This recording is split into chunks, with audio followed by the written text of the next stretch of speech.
Don't play games. I know you're watching.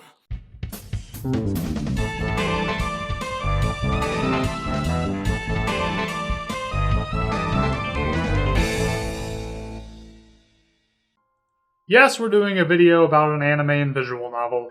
I'm trying to branch out a bit in terms of content, and I'm testing the waters, so I'd appreciate it if you'd humor me on this, because Steins Gate is legitimately an IP I want to talk about. It's my favorite anime and or visual novel of all time, and I'm hoping I'll be able to use this opportunity to make yet more fans of the series by gushing about it for a bit. For this particular video, I'll only be looking at the original Steins Gate anime, the visual novel, and the hybrid remake of the original visual novel, Steins Gate Elite, which sought to merge the anime presentation with the more fleshed-out narrative of the visual novel. I'll be comparing how all of these adaptations work as an overall experience and the pros and cons I think are associated with each version for newcomers to Steins Gate. For those of you already familiar with the series, I'll likely do Steins Gate Zero and Linear Bounded Phonogram at a later date, as neither of them are particularly important or relevant to the discussion of this video. So what is Steins Gate, you might ask? A reasonable question. The name doesn't tell you anything at all. To summarize, Steins Gate is a time travel drama about a bunch of college students who messed around with a microwave and cell phone until they accidentally created a device capable of sending text messages back in time. On paper, that premise sounds a bit silly, I know, but it's explained competently enough in the series to make it pretty easy to suspend your disbelief. I'll go into that a bit later, but for now I want to get what little relevant gameplay there is out of the way. This is a bit of a challenge, of course. Given it's not a proper game, there's not much in the way of gameplay. I mean, what would you want me to say? Visual novels seek to evolve the gameplay loop of cookie clickers by giving you more story with every click? A cookie clicker RPG, if you will? Yeah, there's not much to offer for gameplay. It's literally just clicking to progress to new dialogue. The only noteworthy feature is the cell phone mechanic, by which you receive and reply to text messages.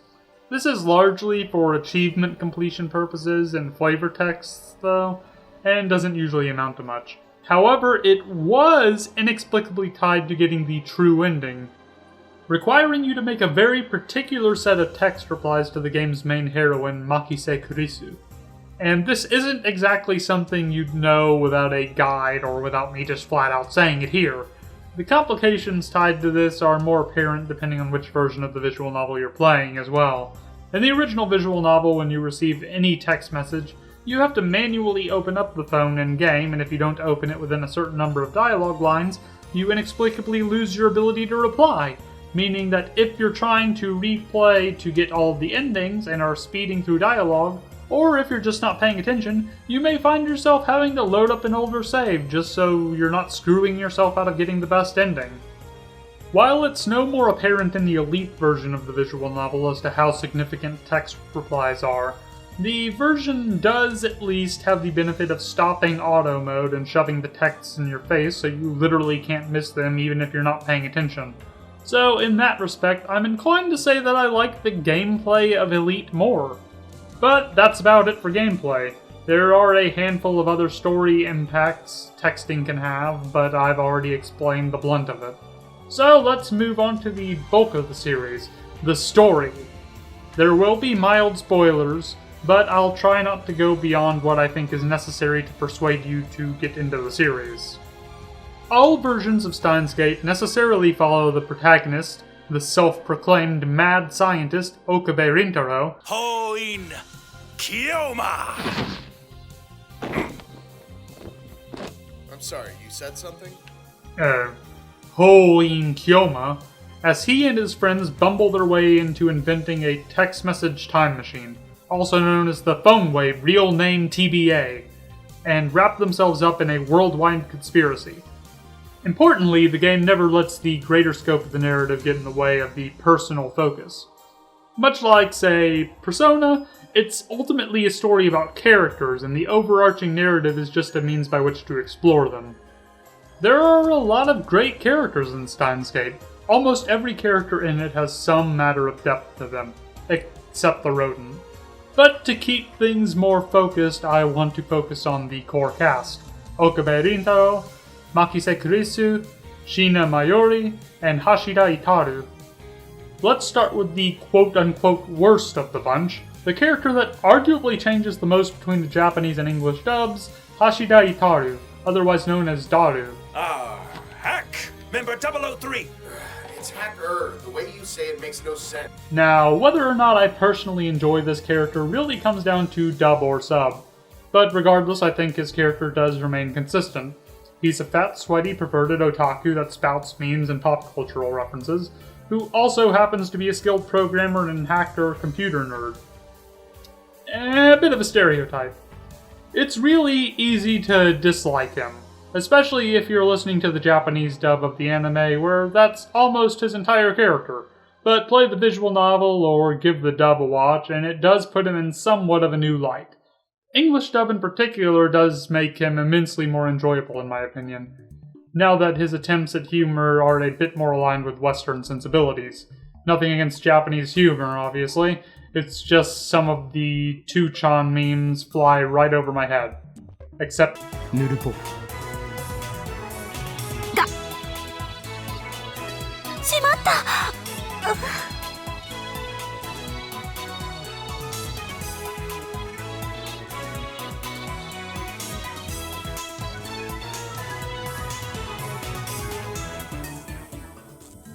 The greatest strength that Daru has, and this more or less applies to everyone in the cast, is the chemistry with Okabe, as well as each other.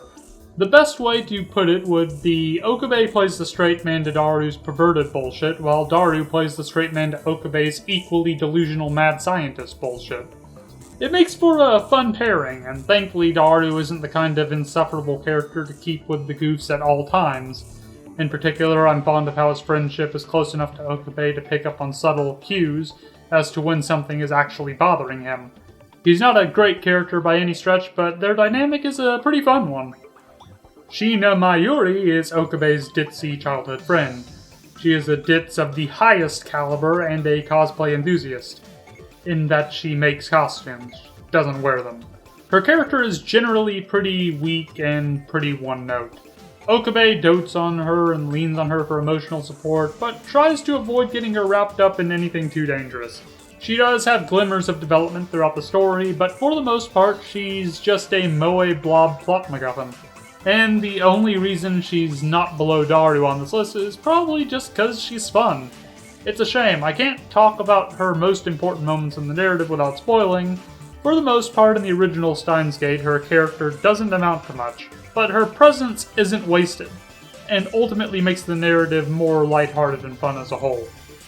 Now, Okabe Rintaro and Makise Kurisu are the real strength of Steins Gate, and not just the first entry. They're more or less the emotional heart of the entire Steins Gate franchise. This is in part thanks to them being the most developed of the cast, but all the same, Okabe in particular is one of my favorite protagonists from an anime or visual novel. He stands out in part because he avoids the pitfalls of many visual novel protagonists, and that he is actually a character. He is a university student, conspiracy nut, and self-proclaimed insane mad scientist whose true name is Hoin Kyoma, who believes he is being hounded by something called the Organization. He's what is known in Japan as a chunibyo, which for those unaware is someone caught up in their own delusions of grandeur, believing in their own self-importance, invent a new personality to pair with, and usually make themselves out to be someone more special than everyone else. And yes, baby, I am a chunibyo. He does have more going for him than just being a bit of a lunatic, of course. His inner thoughts in the visual novels and changes in his mannerisms when he's alone do indicate that he is a rational guy, and not entirely the act he shows to everyone he interacts with. Watching him evolve over the course of the series as things grow more dire makes him especially compelling, and the story as a whole is ultimately just a cautionary tale about his selfish meddling with time. So it's appropriate that the focus is how his experiences over the course of the narrative impact him. Though admittedly, a lot of the appeal of Okabe Rintaro, and more importantly, Hoin Kyoma, is the voice acting. Be it the way Miyano Mamoru hams up the whole mad scientist performance or the more grounded but equally compelling J. Michael Tatum, my original impression was that the dub was worse because it lacked Mamoru's campiness. But honestly, aside from shouting "Ho in Kyoma," I think the dub is actually stronger, if only because the eccentricity of Ho In's dialogue is conveyed more clearly. It may very well have been eccentric beyond manic shouting in the Japanese version as well, but as a non-native speaker who isn't exactly fluent, I couldn't tell. Let's talk about Best Girl and actual fictional scientist Makise Kurisu. So, what is it that makes Makise Kurisu so special, you might be asking? She falls into some common anime archetypes, the haughty tsundere brainiac with daddy issues archetype, but is greater than the sum of her parts. Generally speaking, Kurisu is friendly towards most of the people she interacts with, but often becomes bitterly sarcastic towards Okabe and Daru thanks to their unique brands of bullshit. Particularly Okabe's delusions, conspiracy theories, and general insensitivity towards whether or not his actions bother others, and a fixation on giving her nicknames such as Christina, the Zombie, etc. Beyond that, she of course has a softer, timid side typical of tsunderes. She has a strong sense of curiosity, which is what led her into getting roped into Okabe's makeshift lab after he created his phone wave, real name TBA, and ends up becoming good friends with the other lab members despite their shenanigans. I think one of the more endearing elements of Kurisu is how she acts as a sort of anchor for Okabe over the course of the plot. The strongest of which to me is when Okabe uses her real name and she takes it as a cue that something is actually bothering him, and gets involved in trying to help him resolve whatever issue it is. I'm kinda limited in what I can say about the characters right now, not having actually gone into the time travel mechanics of the narrative. Suffice it to say, Steins Gate has some excellent characters that for the most part use their archetypes as a base from which to build on rather than the cookie-cutter one-note characters typical of visual novels. And more importantly, it treats their interactions in the way people might actually behave. Let's talk about time travel. It's a bit of a touchy subject when it comes to writing. Messing it up is something that can easily lead to harsh criticism, no matter what medium you're writing for. There are a few ways to go about writing a time travel narrative. More serious narratives suffer the most from their missteps and inconsistencies and are arguably the most difficult to write if films, games, and television are to be believed.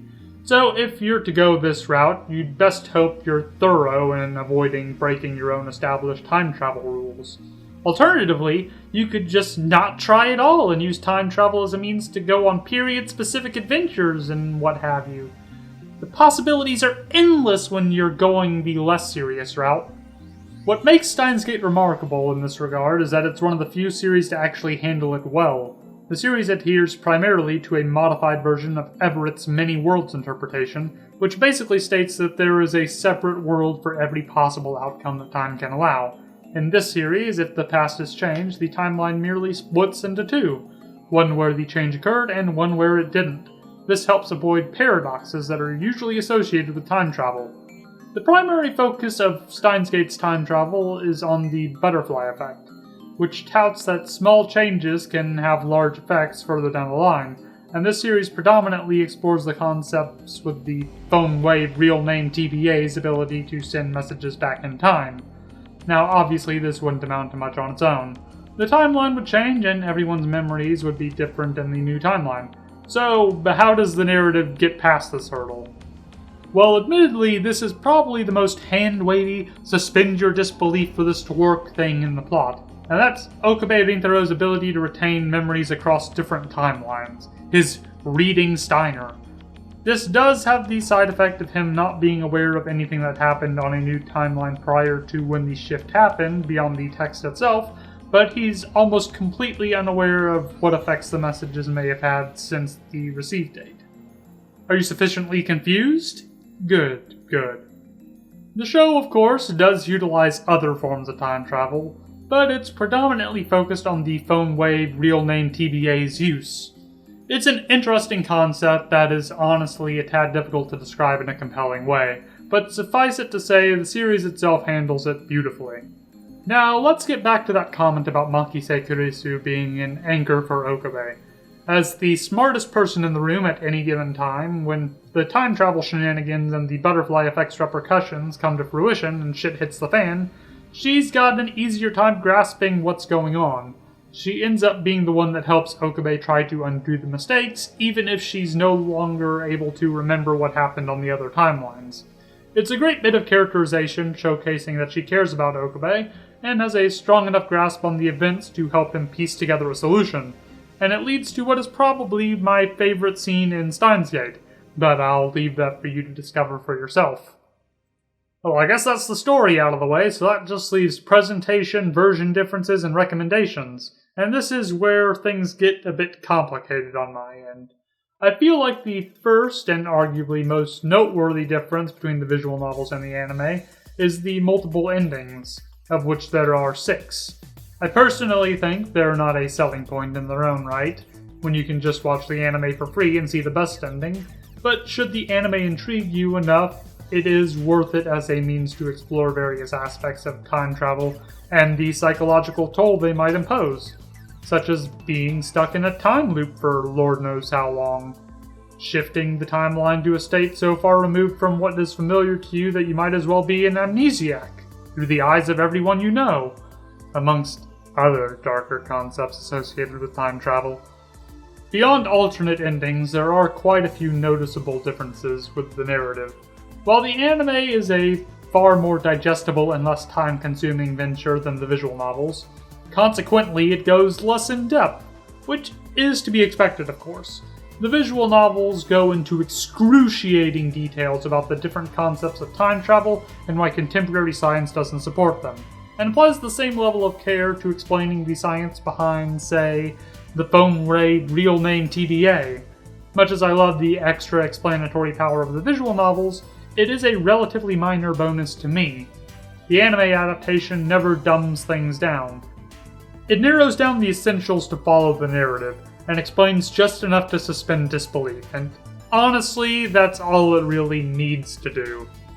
Visually, it's really up to taste. The anime, and by extension Steins Gate Elite, make clever use of creative camera angles to minimize the amount of animation for minor dialogue-focused scenes to reserve their budget for more important events of the narrative, be it the extreme close-ups or obscuring the faces to avoid the need to animate mouths, or making use of dynamic camera angles to create an interesting image in its own right that can compensate for the reduced amount of animation within it. I think to the layman, it will go mostly unnoticed, but to me, it was an effective use of budget to ensure the anime, and Elite, were as high quality as possible. There's also an interesting aesthetic choice unique to the anime adaptation, in that the outdoor scenes are typically overwhelmed with harsh sunlight.